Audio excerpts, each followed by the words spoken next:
Bonjour à tous, aujourd'hui je vais vous montrer comment modifier un fichier exécutable ou d'exploitation, c'est-à-dire un fichier DLL, qui signifie bien sûr Dynamic Link Library. Donc pour faire ça, on va avoir besoin d'un logiciel que je mettrai la lien dans la description. Il s'agit de Resource Hacker. Donc voilà à quoi il ressemble. Alors, pour l'instant je ne l'ai pas utilisé. Donc dès que le programme est installé, vous allez donc, choisir le programme que vous souhaitez modifier. Alors moi je vais souhaiter modifier PlaySentensia. C'est un lecteur MIDI qui me sert à transférer le MIDI en direct sur mon synthé. Alors, nous avons la version en anglais. Je ne crois pas que la version française d'ailleurs existe. Et on voudrait le mettre en français. Très simplement, nous allons le faire tout de suite. Alors, donc, votre fichier étant celui-là, on va l'ouvrir avec Resource Hacker. Et là, on a tous les dossiers qui sont dans le programme. Alors mon programme, donc lui, la place qu'il prend,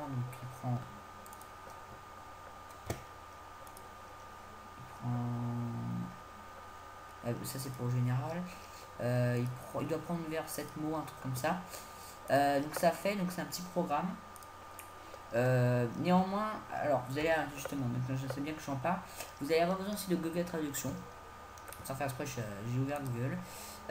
Et donc en fait, nous, ce que l'on va besoin pour modifier la langue, pour pas faire en anglais, en français, on peut même mettre espagnol, allemand, toutes les langues qui existent au monde, même du chinois ou autre. Vous allez avoir besoin d'avoir sur Setting. Setting, on va aller sur Setting UI. Les autres, je vais pas en avoir besoin parce que c'est plus complexe, c'est pour modifier des valeurs beaucoup plus compliquées. Moi, je vais juste vouloir modifier le programme et qui se trouve dans UI. Alors, pour commencer, on va déjà commencer par chercher quel texte on veut changer. Donc, on démarre le programme. Alors, pour commencer, on va vouloir déjà commencer par modifier Play and Song. Ouais, parce que c'est un texte anglais. On va modifier donc les 4 boutons pour bien vous montrer l'exemple. Donc, je vais pas avoir besoin de ça. Play in song, je sais ce que ça veut dire, ça c'est très simple. On va dans Find Text, on va taper Play Song, et là, alors, il m'a pas trouvé ce que je voulais. Alors je vais recommencer parce que c'était pas celui-là. Play Song, voilà. Alors, il faut obligatoirement qu'il y ait marqué texte devant. Si ce n'est pas le cas, ne modifiez surtout pas, vous risquez de foutre la zizanie dans votre logiciel, dans le programme, où il ne fonctionnera pas. Bon après, parce que moi j'enregistre pas sur le directement logiciel, il faut enregistrer ailleurs, parce que sinon c'est pas bien. Alors, ça veut dire donc jouer la mélodie avec un E. Voilà. Dès que c'est fait, compile script. Donc ça c'est pour compiler le texte. Moi je vais sauvegarder donc sur l'ancien fichier que j'ai créé. Ok. Et là, quand je vais démarrer donc le fichier que j'ai créé, et bien ce que je vais avoir, c'est que je vais avoir joué la mélodie. Vous avez dû remarquer qu'on a un caractère qui n'apparaît pas, qui n'apparaît avec un point d'interrogation.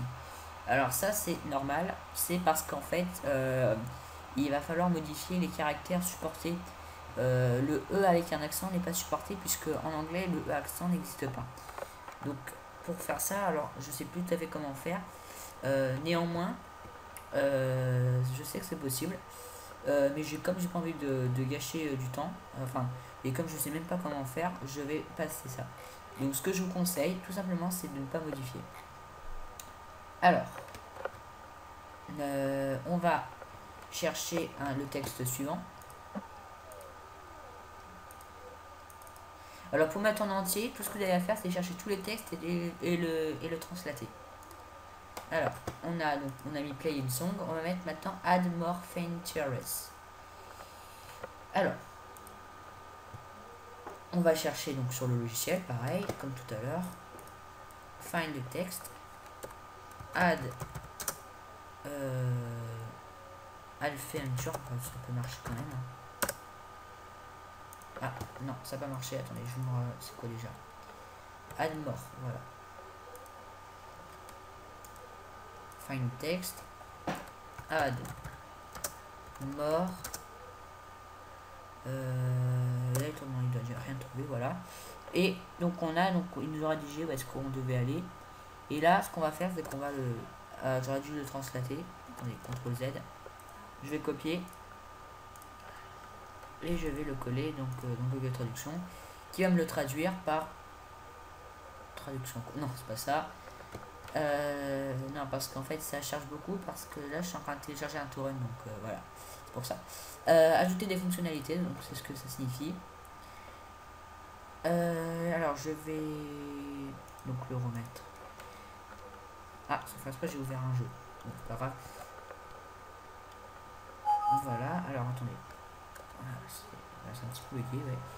Là, je colle, donc ajouter les fonctionnalités. Là, je vais le mieux changer et mettre justement un E. Ce sera mieux. Là, on a encore joué la mélodie, tout comme tout à l'heure. Donc là, je vais mettre un E pareil.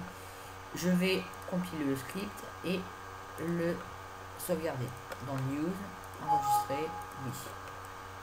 Et là, ça devrait fonctionner. Voilà, jouer la mélodie, ajouter des fonctionnalités. Voilà.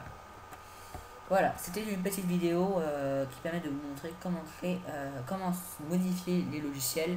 Ici, j'ai utilisé Synthesia comme exemple. Vous pouvez utiliser quasiment tous les logiciels, tous les programmes qui existent au monde. Voilà. Ah oui, au fait, si vous avez une question, n'hésitez pas à la poser en commentaire. Je répondrai à toutes les questions.